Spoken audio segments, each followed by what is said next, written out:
E hoje nós vamos falar um pouquinho sobre marketing esportivo, isso mesmo. Vamos para esse segmento e vamos falar com o Cado Santos, que é diretor executivo da Milk, que está há 20 anos já trabalhando nesse ramo. Que bom estar com você hoje, Cado. Oi, Ellen, tudo bem? Obrigado pelo convite. Oi, tudo bem, pessoal? É um prazer estar aqui. A Milk nasceu há 20 anos, né? Eu nunca imaginei que a Milk fosse virar uma empresa de marketing esportivo. Eu venho do universo de marketing direto e sem me alongar muito para não ficar muito técnica essa conversa. Ah, Quando eu montei a Milk, eu montei como uma agência convencional, com entregas de marketing direto, de propaganda, de promoção em eventos e tudo mais. Só que aconteceu uma coisa na minha vida pessoal. Eu, com ah, um ano e pouco depois que a Milk foi fundada, eu ganhei um treinamento de corrida. E era uma coisa que eu nunca, também não imaginava. Eu estava numa vida super sedentária. Eu ganhei um treinamento de corrida numa assessoria esportiva aqui de São Paulo, chamada Ranfan, num projeto da Balduco. Eles estavam querendo trazer pessoas normais que não corriam para começar a correr. E me convidaram para eu participar desse grupo. E a corrida acontece. Eu acho que a gente está vivendo um momento muito interessante da corrida, que a gente já pode falar sobre isso, mas isso faz 20 anos, né? Eu tenho 51, eu tinha 31 anos, eu estava vindo de uma vida super, super sedentária. E a corrida ela tem uma coisa muito transformadora e muito rápida para quem é muito sedentário, porque a gente não se imagina correndo. E eu me lembro no meu primeiro treino de corrida, a primeira vez que eu cheguei no treinamento, né, nessa assessoria, a minha treinadora falou: a gente vai fazer um trotinho de 15 minutos para aquecer. Eu falei, eu não tenho a menor condição de fazer um trotinho de 15 minutos. Um trotinho de 15 minutos seria o meu treino do mês, né? E ela falou, não, faz o quanto você aguentar. E aí eu corri uns 3 minutos, quase morri. Foi uma coisa, assim, é super difícil nos primeiros dias, mas assim, depois de uns 2 meses eu fiz uma prova de 6 quilômetros, depois de 3 meses eu fiz uma prova de 10 quilômetros, e é uma coisa, fiz acompanhamento de nutricionista, fiz dieta, com 30 anos a coisa é um pouco mais fácil mesmo, mas emagreci super rápido e me motivei muito, deu uma baita transformada na minha vida, mas isso estava acontecendo na minha vida pessoa física, não tinha nada a ver com a Milk. A Milk era uma agência normal, convencional, até um dia que um cliente, que era uma marca conhecida chamada Tilenol, era um medicamento da Tilenol chamado Tilenol AP para dor muscular, que era um medicamento recomendado por médicos ortopedistas. E a gente montou um programa de relacionamento para esses médicos e a gente entendeu que o médico ortopedista curtia correr. Uma coisa curiosa é que lá no ano de 2006, 2007, esse boom que está acontecendo agora da corrida, ele aconteceu naquela época também. Só que com menos gente, né? Então, aconteceu uma inclinação muito grande no mercado de corrida, muita gente começou a correr, era o esporte que se falava entre 2006 e 2009, mais ou menos, só se falava de corrida, que é o que está acontecendo hoje também, só que hoje é um mercado muito maior do que era naquela época. Então, a gente fez um programa de relacionamento para médicos ortopedistas e a gente sacou que eles gostavam de corrida. E esse programa de relacionamento foi um clube de corridas. E a gente chamava os médicos para participar desse clube de corrida, chamava os propagandistas, né, a galera que trabalhava no laboratório da Tilenol, que era Johnson Johnson, e a gente entendia que, naquele momento, os médicos começavam a se relacionar melhor com a galera, com os propagandistas, né, com os representantes. E o receituário de Tilenol aumentava. E a gente falou assim, nossa, a gente está descobrindo uma coisa super legal. E o fato de eu ter começado a correr dava para a gente uma visão um pouco diferente, porque a gente sacava o que o corredor queria. Então, tem uma coisa super interessante, né, que hoje você vê em muitas provas, que é quando você termina uma prova de corrida, você tem uma área de massagem na prova, né, porque todo mundo sabe, todo mundo que corre sabe que todo mundo gosta de massagem, né, mas quando você termina uma corrida, você gosta mais de uma massagem. E, e naquela época isso não existia. E quando a gente pensou nesse clube de corrida para Tilenol, a gente falou assim, pô, a gente corre, né? O que seria legal depois de uma prova de corrida? Ah, massagem seria muito legal. E a gente colocou massagem depois da prova de corrida, lá em 2006, se não me engano. E aí as nossas ações dentro das provas de corrida, elas começaram a surtir um efeito muito diferente do que as ações que aconteciam feitas por outras empresas, por outras empresas até concorrentes da Milk, agências e tudo mais.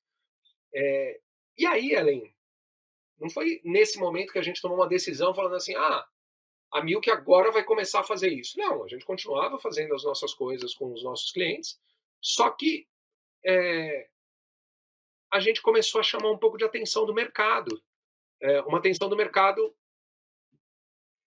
porque as marcas começaram a ver que o que a gente fazia era bacana e a gente começou a fazer o que chama ativação de marca em prova de corrida. E aí, em 2006, a gente deve ter feito umas 4 ativações, em 2007 a gente deve ter feito umas 10 ativações, em 2008 a gente deve ter feito umas 30 ativações, em 2009 a gente fez mais de 100 ativações em prova de corrida pelo Brasil inteiro, porque o nosso modelo funcionava muito bem. E aí, por uma maluquice do destino, a Nike nos procurou em 2009. E chegou para a gente e falou assim, a gente está procurando, a gente está fazendo uma concorrência de agência de marketing esportivo. E a gente queria saber se vocês querem entrar. A gente já ouviu falar de vocês, a gente vê que o trabalho de vocês é bacana. E a gente falou pro pessoal assim, então, a gente não é uma agência de marketing esportivo. Eu nem sei o que uma agência de marketing esportivo faz. O que a gente faz são programas de relacionamento, né? A gente vem do universo de marketing direto, então a gente fala muito de banco de dados, de retorno de investimento. Só que a gente gosta muito de corrida, a gente corre, a gente participa. Em 2009 eu tinha feito já a minha primeira maratona.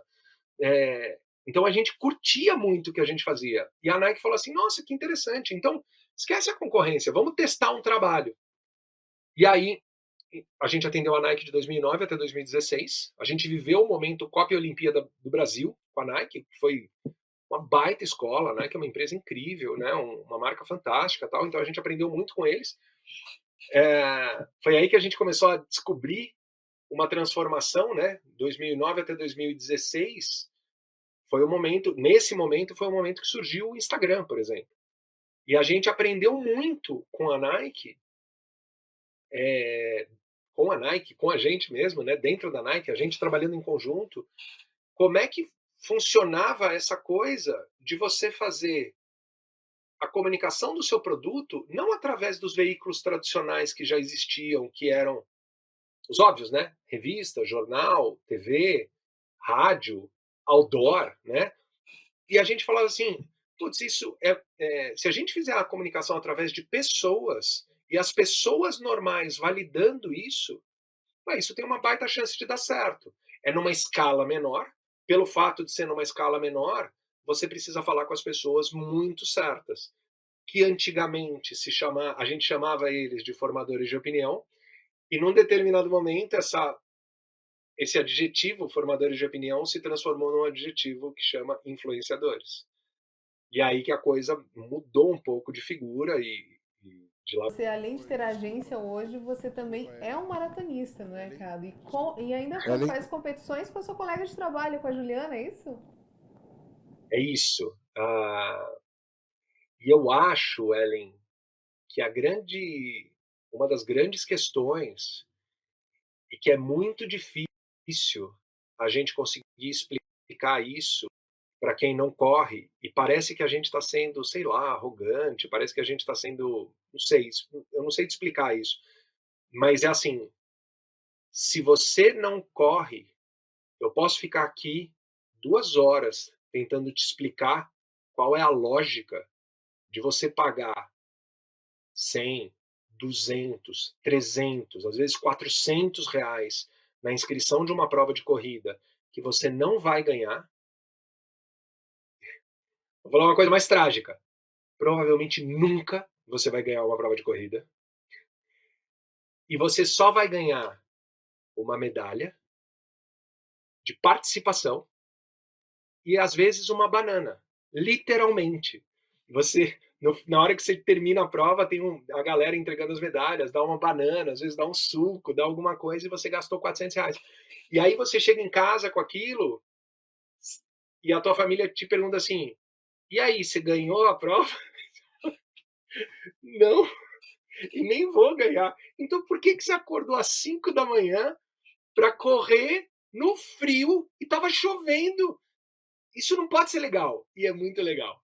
Só que é muito difícil explicar para quem, como a gente diz, não é do rolê. A pessoa tem que entender isso, né? Tem que amar mesmo para sentir, né? Tem que amar. E você me perguntou da Juliana, né?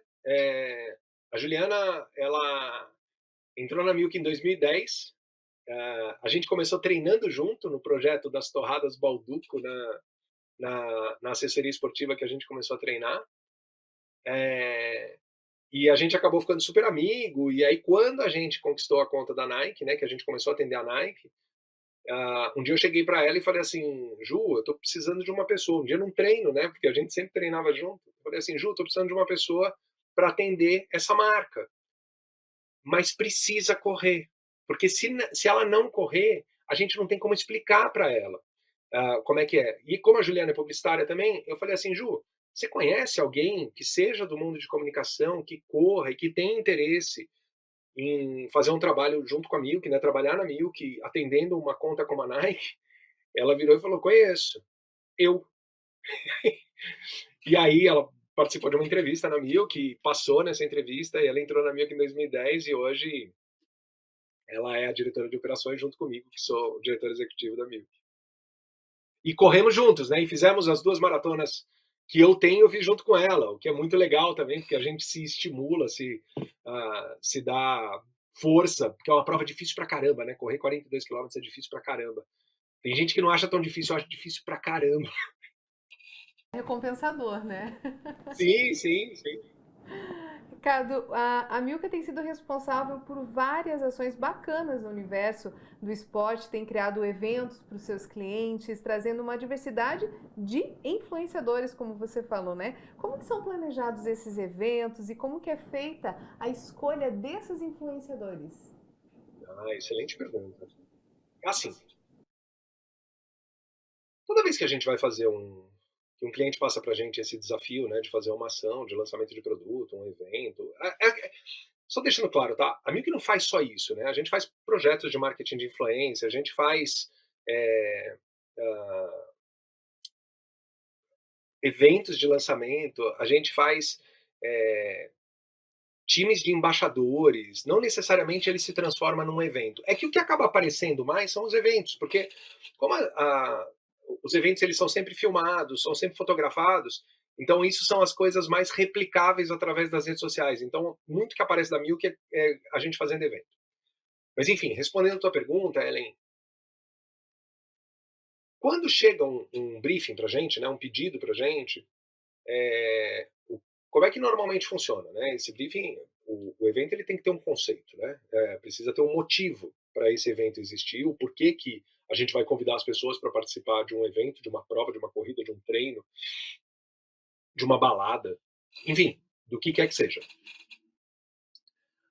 Na prática, o que a gente faz é a gente se reúne, né? O time de planejamento da Milk, o time de atendimento da Milk, o time, enfim, toda a galera que trabalha para essa conta, para esse cliente, né? Hoje a gente atende algumas marcas super importantes, né? A gente atende a Olímpicos, que hoje é uma das marcas que mais cresce aí no mercado de running, né? A Mizuno, que está num momento maravilhoso também de marca, a gente atende a Oakley, a gente atende a Columbia, a Monbora, que é uma marca de gel de carboidrato, a gente atende a Movement, e a gente atende Olímpicos, Mizuno, Oakley, Columbia, Monbora e Movement. São esses os nossos clientes.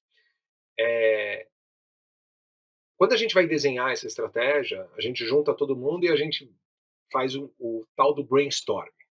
Brainstorm é uma conversa de todo mundo dando ideias, e a gente brinca, né? Que no brainstorm, né, de chuva, né? A gente fala assim, não, reunião de brainstorm a gente tem que estar todo mundo com o guarda-chuva fechado e ouvir as ideias e não questionar. Porque a gente fala, a gente dá uma enlouquecida, né? A gente começa a falar qualquer coisa, né? E aí começa a ter ideia, tal, um tem ideia em cima do outro e tal, e aí a coisa vai criando uma certa forma. E a gente vai arredondando essa forma para ficar uma coisa legal. Mas um ponto de atenção super importante é que quando a gente vai desenhar uma estratégia para uma marca, e eu já entro na parte do time, dos influenciadores, dos convidados e tudo mais, mas quando a gente vai desenhar uma estratégia para uma marca, um dos pontos de muita atenção é a gente ter a seguinte visão, né? É como se, o projeto está aqui desenhado. Vamos pensar um projeto para Mizuno. Tá aqui desenhado, lindo, maravilhoso. Se a gente tirar a marca Mizuno e colocar a marca Adidas, como um exemplo aleatório, esse evento continua funcionando? Se a resposta for sim, a gente tem um problema. Porque o evento ele tem que ter a cara da marca e a cara do produto. Porque senão, o consumidor, o convidado e a audiência desse convidado tem uma grande chance de confundir as ações. E ela vai falar assim: ah, teve aquele lançamento de tênis. Qual tênis? Não lembro, mas foi tão legal, porque eles fizeram uma festa, aí eles dançaram, aí eles correram, aí eles tiveram uma apresentação de produto, mas qual era o produto? Ah, não lembro. Qual era a marca? Não lembro também. Então, se a gente está fazendo um projeto para Mizuno, pô, tem que ter uma coisa mais oriental, tem que ter, porque é o DNA da marca, você tem que ter mesmo dentro do contexto oriental, também precisa ter uma coisa com mais a cara da Mizuno, porque tem outras marcas orientais, tipo a ASICS é uma marca japonesa também. Então, como é que você deixa ele ultra personalizado para isso? E aí, desenha-se a estratégia e se pensa quem que são as pessoas convidadas. E aí que eu acho que é o diferencial e uma das coisas que a gente faz em todo o trabalho que a gente tem e que dá um trabalho do cão. Né? E eu acho que é por isso que poucas empresas fazem isso, porque dá realmente muito trabalho mesmo. É, claro que quando você vai fazer um evento desse, ele precisa ter uma repercussão para impactar um público maior do que os convidados. Né? Se você faz um evento para 50 pessoas, você não está pensando em vender o seu produto só para 50 pessoas, até porque senão a conta não vai fechar. Então você precisa ter 50 pessoas nesse evento, nessa ação, que essas pessoas reverberem para uma quantidade maior de pessoas. Existe uma lógica quase que mandatória. Existem alguns alienígenas que contradizem essa lógica, tipo Luciano Huck, Neymar, eles contradizem essa lógica. Mas existe uma lógica que diz o seguinte: quanto maior a audiência, menor a, a palavra, eu não estou achando a palavra, não é relevância. Quanto maior a audiência, menor o engajamento ou a autenticidade sobre aquilo. Por que isso quer dizer? O que quer dizer na prática? Se a pessoa tem uma audiência muito grande, ela normalmente ela é usada, no bom sentido, como o broadcaster, como a pessoa que vai falar com muitas pessoas. Se essa pessoa é sempre usada para falar com muitas pessoas, muitas marcas entram em contato com essa pessoa e contratam essa pessoa. E a audiência sabe, o público sabe, a gente não é tonto. A gente sabe que a pessoa está lá porque ela está sendo paga e ela está falando bem do produto. Claro que não estou questionando a honestidade dos canais, não é isso. Mas a gente sabe que ele não vai falar mal do produto enquanto ele está no evento ou enquanto ele está vivendo essa experiência. Então a gente precisa de pessoas com menor alcance, que tenham uma maior autenticidade, porque essas pessoas elas são acima de qualquer suspeita e são mesmo. Porque são pessoas que nem eu, que nem você. Então, assim, quando alguém pergunta que tênis que você acha legal, você não tem por que desviar falando assim, não, o tênis que eu acho legal é aquele que me pagou mais. Porque no final das contas você nem está ganhando muito dinheiro com isso. Muitas vezes você está sendo convidado para um evento e você está indo com o maior prazer, porque você entende que aquilo vai ser uma festa super divertida, super legal, e que aquilo vai fazer parte do conteúdo que você constrói naturalmente e que é o conteúdo que você curte fazer. Então é quase uma coisa. O pequeno, de pequeno alcance, não, a gente está chamando de influenciador, eu acho influenciador uma palavra meio zoada, mas é o que todo mundo fala. Então vamos manter só para não confundir. Mas assim, quando você pega um influenciador de baixo alcance, que ele tem uma autenticidade brilhante, ele é um contador de história maravilhoso, é uma pessoa incrível, divertida, bem-humorada, simpática, mas tem baixo alcance. Normalmente, quando a gente identifica isso, a gente fala assim: essa pessoa está com baita potencial de crescimento. Só que ela está num momento que é esse momento que ela tem uma autenticidade muito grande, e a repercussão que ela tem, apesar da baixa audiência, ela vai ser aumentada pelo broadcaster que está no mesmo rolê. E essa pessoa começa a crescer. Naturalmente, a gente, de novo, né, 20 anos, a gente já viu isso acontecer N vezes. Né? As pessoas que você fala assim, não, mas ela não é tão conhecida. Às vezes a gente é questionado pelos clientes. Você fala assim, ela não é tão conhecida. A gente fala assim, olha, ela tem um baita potencial para virar uma pessoa grande. E de um tempo para cá, esse crescimento ele tem sido cada vez mais rápido. É meio assustador, assim. A gente, quando descobre uma pessoa super interessante, a gente precisa fazer uma ação rápida com essa pessoa, porque ela cresce muito rápido. Porque as pessoas estão consumindo muito, né? As pessoas estão consumindo muito redes sociais e tudo mais. Então, para a gente, até para tentar ser um pouco mais menos subjetivo, no mundo da corrida, quando você fala de alguém com alcance muito alto, você está falando de 500 mil seguidores, é um alcance muito alto. E quando você fala de um alcance mais baixo, você às vezes está falando de 1.000 seguidores, 2.000, 3.000 seguidores. O que não é, não menosprezando quem tem menos, mas não é um alcance tão alto. Só que às vezes são pessoas incríveis com histórias muito legais. Então, esse mix que a gente faz dos convidados, das pessoas que vão receber o produto para postarem nas suas redes sociais, ele precisa ter esse balanço entre canais de alto alcance. Quando eu falo canais, eu não estou falando canais de YouTube. Canais são pessoas. É um canal para a marca atingir outras pessoas. Você precisa de canais de alto alcance, mas você também precisa de canais de baixo alcance para você aumentar a autenticidade e a verdade em cima dessa história. Respondi ou dei uma volta em tudo assim? Respondeu sim, respondeu claro. E mostra aí que também esse crescimento dos influenciadores mostra essa credibilidade que eles acabam passando justamente porque passam a verdade, né, cara? É isso mesmo, é isso mesmo. Eu acho que a gente tem um aprendizado constante com isso. Tem uma coisa super interessante, né, que a gente busca pessoas com alcances menores, ah, e muitas vezes a gente se depara com pessoas com alcances menores. Óbvio que a gente não tem como varrer as redes sociais inteiras, né? Claro, seria impossível.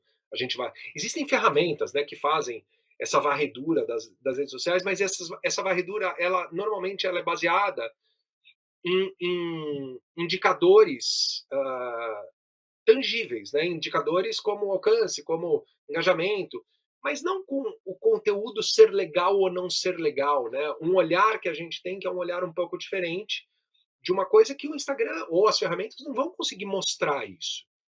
Porque é assim, de repente você percebeu uma pessoa que você fala assim, nossa, que pessoa engraçada, que figura, que maluquice. Não tem uma ferramenta que vai identificar isso. Não existe essa ferramenta. Então a gente fica sempre de olho. É, Só que mesmo a gente ficando de olho, a gente não tem como achar todo mundo. Então o que a gente diz para as pessoas? E aí que eu acho que também tem um diferencial que também dá um trabalho do cão, mas que é legal. A gente pede para as pessoas entrarem em contato com a gente e mandarem mensagem para a gente perguntando se faz sentido, se não faz sentido, até pedindo uma certa orientação para a gente de como que faz, se a pessoa quiser de fato participar desses rolês malucos, né, das marcas, ou até entender se a sua página faz sentido ou não faz sentido. E a gente tenta orientar. Claro que a gente não é dono da verdade, a gente nem sabe qual é a mágica, né? Porque não é receita de bolo, né? Não é que você fala assim, você bota 3 posts assim, você sorri olhando para a direita e você faz uma foto com o sol bonito atrás que vai dar certo. Não é, né? Cada um tem o seu composto de um monte de coisa. Mas se a gente pudesse dar uma dica, né? E é uma dica meio maluca que eu vou dar, que é assim: não se preocupa com o que a marca acha. Se preocupa em fazer alguma coisa que você curta. Se preocupa em passar uma mensagem que você ache legal. Tenha prazer de fazer, caso você goste de expor a sua vida nas redes sociais. Eu, por exemplo, gosto pra caramba, eu me divirto, posto um monte de coisa, escrevo um monte de bobagem. Eu normalmente escrevo, os meus textos são sempre mais bem-humorados. E eu, no meu caso específico, eu não tô muito ligando porque eu não sou influenciador, né? É um lugar meio maluco, meio esquisito o meu lugar, né? Nesse mundo, o lugar da Milk, né? Mas o que a gente diz é o seguinte: se você se divertir com o que você está fazendo, se você tiver prazer com o que você está postando, isso naturalmente vai ser autêntico. E quanto mais prazer você tiver fazendo isso, mais você vai fazer. E o volume de postagens é importante também. Então, uma pessoa que posta com mais frequência, Instagram, TikTok, Reels, Stories, Feed, quanto mais você fizer, maior é a chance da gente ver, das pessoas encontrarem. E as marcas também se interessam mais por isso. Mas o ponto principal, que é isso que é uma dualidade complexa, que é assim: não faça para as marcas, faça para você. Se você tiver o perfil que a marca está procurando, a marca vai chegar em você de alguma forma, alguma marca vai chegar em você de alguma forma. Aí você fala assim: pô, então vai dar certo com todo mundo? Não, não necessariamente. Então eu posso me divertir fazendo as coisas que eu acho mais engraçadas. Outro dia eu estava conversando com um atleta forte pra caramba, e ele me procurou exatamente por isso. Ele falou assim: pô, Cado, eu queria entender, né, como é que as marcas buscam atletas, como é que as marcas buscam influenciadores e tal. E é um cara super legal, chama Erisvan. Cara super, super legal. E eu falei assim: cara, vamos fazer uma call. E eu, de vez em quando, faço isso, né? Eu falo assim: vamos trocar uma ideia, até porque eu aprendo pra caramba quando eu faço isso. E aí a gente marcou uma call, eu comecei a conversar com ele, olhei a página dele. Aí ele é de Goiânia, de Anápolis, se não me engano. Ele veio para São Paulo na Maratona de São Paulo, eu falei assim: vamos se encontrar para a gente se conhecer pessoalmente. Legal. A gente se encontrou para se conhecer pessoalmente. E ele tinha um conteúdo, Ellen, que ele fazia piada. Atleta, tá? Atleta profissional. Ele fazia piada. Ele falava: a piada do dia é... E aí ele contava a piada do dia. E era divertido, era engraçado as piadas. Né? Aí você vai falar assim: tem gente que não gosta da piada? Tem gente que vai gostar, sempre vai ter gente que vai gostar, ou gente que não vai gostar, como eu te falei, às vezes tem uns alienígenas tipo Luciano Huck que todo mundo gosta, mas é muito raro isso acontecer. E aí eu virei pra ele e falei assim: Elisvan, por que você parou de fazer as piadas, cara? Era muito legal, era muito divertido, era muito autêntico, cara. Ele falou: sei lá, eu achei que eu tava sendo meio bobo. Mas eu falei: mas você tava se divertindo? Ele falou: tá me divertindo. Eu falei: então continua, cara. Esquece os outros. Esquece o que os outros falam. Vai se divertir. A página é sua. Faz o que você quiser na tua página. E ele voltou a fazer as piadas e ele tem um engajamento que está crescendo. A gente está de olho nele para uma oportunidade que pintar, que tiver o perfil dele. A gente não vai forçar nada, mas quando a gente estiver fazendo um casting, nem sei se chama casting isso, quando a gente estiver fazendo essa escolha, a gente vai falar assim: putz, tem o Erisvan lá de Anápolis, que é um cara que corre pra caraca. Ele é um cara engraçado. Pô, esse cara com essa característica encaixaria aqui. Agora, se essa pessoa, ou uma pessoa, começa a fazer um conteúdo forçado, diferente do que ela é, Ellen, o que você acha? Você não vai seguir essa pessoa, você vai achar chatão. Não é isso? Fica forçado, né? Fica forçado, todo mundo percebe. É bem Então a gente diferente. estimula que as pessoas procurem. Pra gente bater um papo, pra gente trocar uma ideia, pra gente ver o que pode fazer, pra gente tentar ajudar de alguma forma. Até porque, gente, assim, se a gente puder ajudar, a gente tem que ajudar, ponto. Não tem nada a ver com o trabalho, tem a ver com a vida, tem a ver com outras coisas. Se a gente puder ajudar, a gente ajuda. Olha só que bacana. Conversei aqui um pouquinho com o Cado, que é executivo aqui da Milk, que é justamente uma agência de marketing esportivo que tem ajudado muitos influenciadores aqui no nosso Brasilzão, né, gente? Muito obrigado, Cado, por você bater esse papo com a gente hoje. Eu que agradeço. Precisando, estou aqui. Desculpa se eu falei muito, eu me empolgo. Mas é isso que é gostoso, ficou espontâneo esse bate-papo que traz muito conhecimento pra gente. Legal. Até mais.